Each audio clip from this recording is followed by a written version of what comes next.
Udah tuh. Oke, Assalamualaikum warahmatullahi wabarakatuh. Selamat siang semuanya. Jadi di kesempatan kali ini kami akan mempresentasikan sebuah tema yang sangat penting dan relevan, yaitu partisipasi perempuan dalam pembangunan antara kesetaraan dan peluang ekonomi. Jadi sebelumnya izinkan kami untuk memperkenalkan diri. Nama saya Stefani Dwi Chandra. Nama saya Aldiansa Wisnu Saputra. Nama saya Bina Dharma Sakti. Nama saya Senal Sabani. Ya, jadi harapannya melalui presentasi ini kita semua dapat semakin memahami pentingnya peran perempuan dalam pembangunan bangsa, sekaligus mengidentifikasi tantangan serta solusi yang dapat kita lakukan bersama. Ya, next.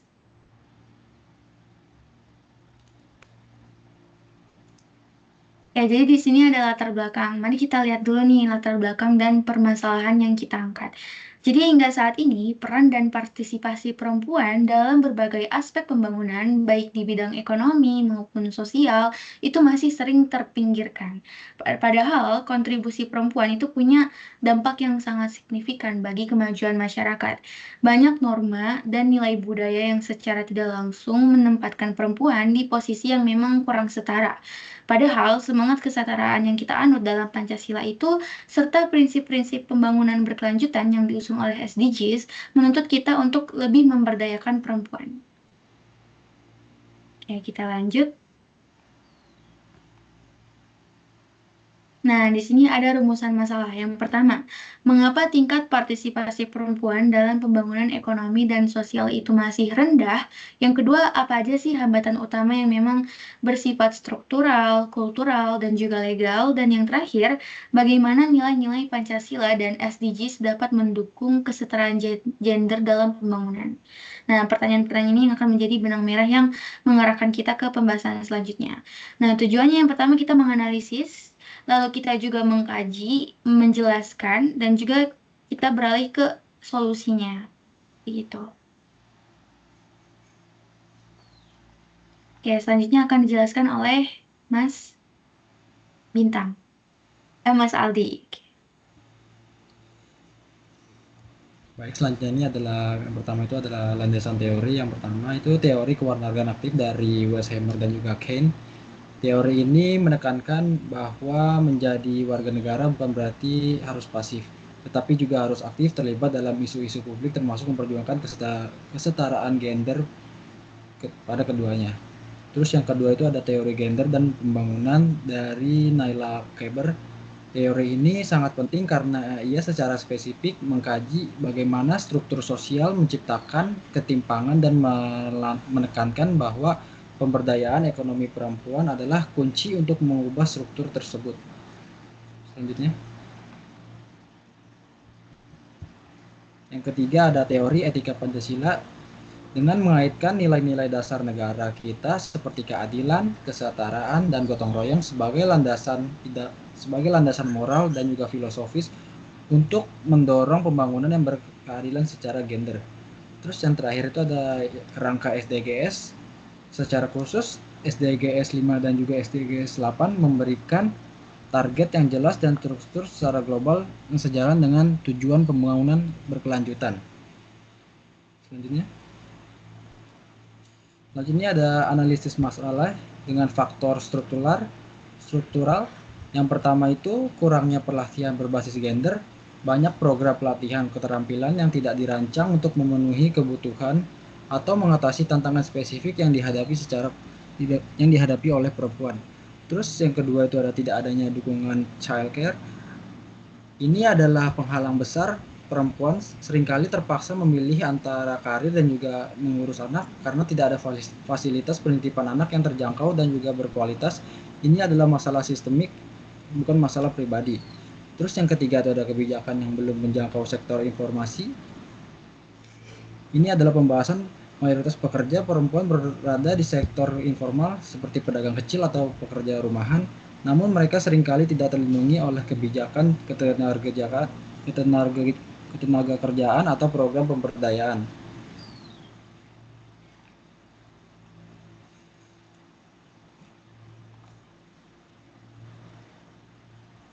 Yang faktor kultural. sebelumnya. Nah, ini faktor kultural. Yang pertama itu adalah norma patriarki. Norma patriarki ini adalah budaya yang masih menempatkan perempuan di ranah domestik atau sebagai pelengkap, membatasi ruang gerak atau ambisi mereka di ruang publik. Terus yang kedua ini ada stigma terhadap perempuan bekerja dan beban ganda belum diakui sebagai masalah struktural. Ini disebut dengan beban ganda yang sayangnya belum diakui sebagai masalah struktural. Terus yang ketiga itu adalah kurangnya representasi perempuan dalam pengambilan keputusan. Ketika perempuan tidak banyak terlibat di posisi pemimpin, maka kebijakan yang dihasilkan cenderung tidak merefleksikan kebutuhan mereka.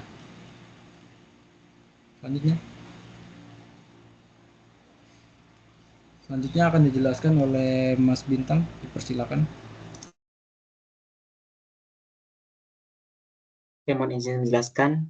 Di sini adalah faktor legalnya. Yang pertama ialah kurangnya regulasi afirmatif. Maksudnya ialah belum banyak kebijakan afirmatif atau kuota yang benar-benar diterapkan untuk memastikan representasi perempuan dalam pengambilan keputusan. Kemudian yang kedua ialah penerapan hukum yang lemah. Meskipun sudah ada undang-undang tentang kesetaraan gender, pelaksanaannya seringkali lemah, sehingga pengawasan tidak konsisten dan budaya hukum yang belum sepenuhnya mendukung perempuan. Berikutnya ada nilai-nilai Pancasila. Yang pertama, ialah ketuhanan Maha Esa mengajarkan bahwa setiap individu tanpa membedakan jenis kelamin memiliki martabat dan hak yang setara di hadapan Tuhan. Kemudian sila kedua, yaitu kemanusiaan yang adil dan beradab, menuntut agar perempuan diperlakukan secara adil dan bermartabat dalam segala aspek kehidupan. Ini berarti menghapus ketimpangan dalam keseluruhan. Kemudian sila ketiga, Persatuan Indonesia menegaskan bahwa kolaborasi antara perempuan dan laki-laki adalah bagian dari kekuatan bangsa.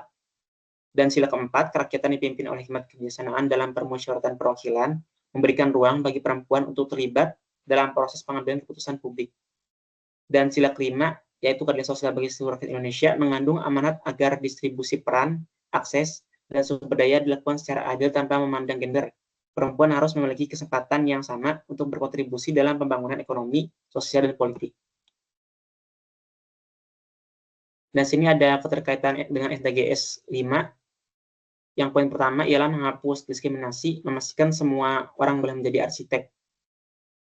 Contohnya ini adalah sebuah analogi. Bayangkan dalam proyek pembangunan rumah, ada sebuah aturan aneh yang tidak tertulis, yaitu perempuan hanya boleh mengecat dinding dan menata perabotan di dalam, tapi mereka tidak boleh ikut merancang fondasi, menentukan letak kamar, atau mendesain struktur atap. Nah, mungkin rumah itu tetap berdiri, tapi fondasinya kurang kokoh karena tidak melibatkan semua sudut pandang, dapurnya tidak praktis karena yang paling kebutuhan seperti para ibu-ibu tadi diajak bicara saat perancangan, serta tata ruangnya kurang aman untuk anak-anak karena suara ibu yang paling paham kebutuhan mereka diabaikan. Diskriminasi adalah aturan aneh yang membatasi potensi setengah dari tim pembangunan. Menghapusnya berarti memutuskan batasan tak terlihat itu dan menyatakan bahwa laki-laki maupun perempuan sama-sama berhak menjadi arsitek dan tukang rumah bersama. Kemudian poin 2, meningkatkan partisipasi dan kepemimpinan perempuan, memberi denah dan menjadikan kepala proyek. Contohnya ialah partisipasi aktif memberikan denah kosong kepada para perempuan dan bertanya, menurut ibu di mana letak kamar mandi yang paling ideal, bagaimana dengan jendela agar cahaya matahari bisa masuk dengan baik, suara mereka harus didengar dan dipertimbangkan dalam setiap keputusan. Ini adalah partisipasi. Untuk contoh kepemimpinannya, ialah langkah lebih lanjut adalah mendorong perempuan menjadi arsitek utama atau kepala proyek pembangunan. Mereka membawa perspektif unik yang memastikan rumah besar kita, Indonesia, bukan hanya megah, tapi juga nyaman, aman, dan fungsional bagi semua dari anak-anak hingga lansia. Dengan meningkatkan partisipasi dan kepemimpinan perempuan, kita memastikan mereka tak sekadar jadi penghuni pasif, tapi juga perancang dan pengambil keputusan utama dalam pembangunan bangsa. Kemudian selanjutnya akan dijelaskan kepada Saudara Hasan.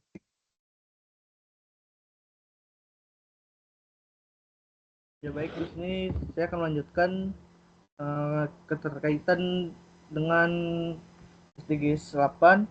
Misalkan pekerjaan layak dan pertumbuhan ekonomi. Di sini meningkatkan kemampuan layak untuk perempuan. Apakah pekerjaan layak? Bayangkan ini bukan sekedar punya pekerjaan, tapi pekerjaan yang aman gajinya adil, dan dihargai. Kalau seorang perempuan punya pekerjaan layak, dia tidak hanya menghidupi dirinya sendiri. Riset membuktikan pendapatan perempuan cenderung diinvestasikan kembali ke keluarganya untuk gizi anak yang lebih baik, pendidikan, dan kesehatan. Dan selanjutnya, meningkatkan akses pelatihan dan pendidikan ekonomi. Nah, di sini agar perempuan bisa mendapatkan pekerjaan yang layak, mereka membutuhkan keterampilan seperti tukang yang butuh alat. Mustahil membangun rumah tanpa palu dan gergaji.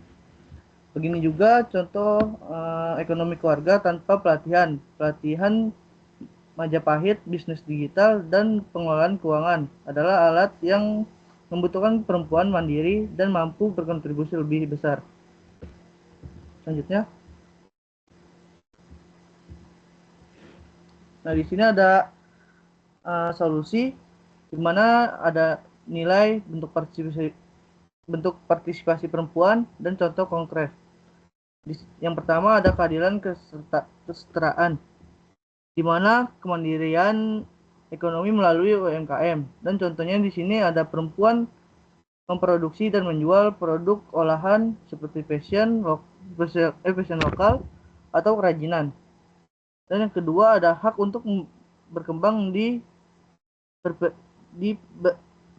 berkembang dan berpikir kritis, di mana bentuk partisipasi perempuan akses terhadap pendidikan dan teknologi, contohnya mengikuti pelatihan digital marketing, coding, dan mengembangkan diri lainnya. Dan yang ketiga ada demokrasi representasi, ketertiban dalam pengambilan keputusan publik, dan contohnya menjadi anggota legislatif, terus menjadi BPD desa, atau aktif dalam forum musyawarah negara. Dan yang keempat ada gotong royong, pemberdayaan komunitas, dan mendirikan komunitas belajar anak atau kelompok perempuan produktif. Dan yang kelima ada kemanusiaan dan keberanian moral, di mana di sini ada advokasi dan pelindungan hak, bergabung dengan LSM anti KDRT atau mendorong kebijakan pro perempuan. Dan yang terakhir ada kesetaraan sosial, di mana di sini partisipasi perempuan, transformasi budaya patriarkis, dan contohnya perempuan menjadi kepala keluarga atau berbagai peran domestik bersama suami. Selanjutnya.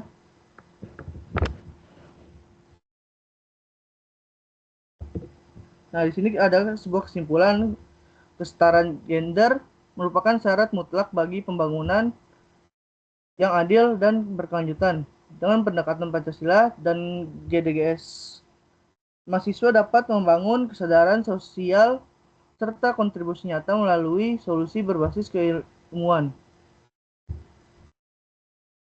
Oke, kita udah sampai di kesimpulan. Jadi dari seluruh pembahasan hari ini, kita tahu dari masalah yang kita angkat itu udah ada jawabannya. Kita bisa simpulkan bahwa partisipasi perempuan dalam pembangunan itu masih rendah karena banyak hambatan, mulai dari faktor struktural atau budaya patriarki hingga regulasi yang memang belum sepenuhnya berpihak.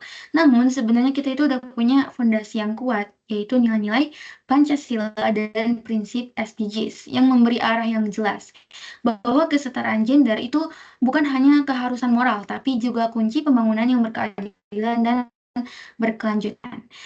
Baik, mungkin cukup sekian dari kelompok kami. Mohon maaf apabila ada kesalahan. Wassalamualaikum warahmatullahi wabarakatuh.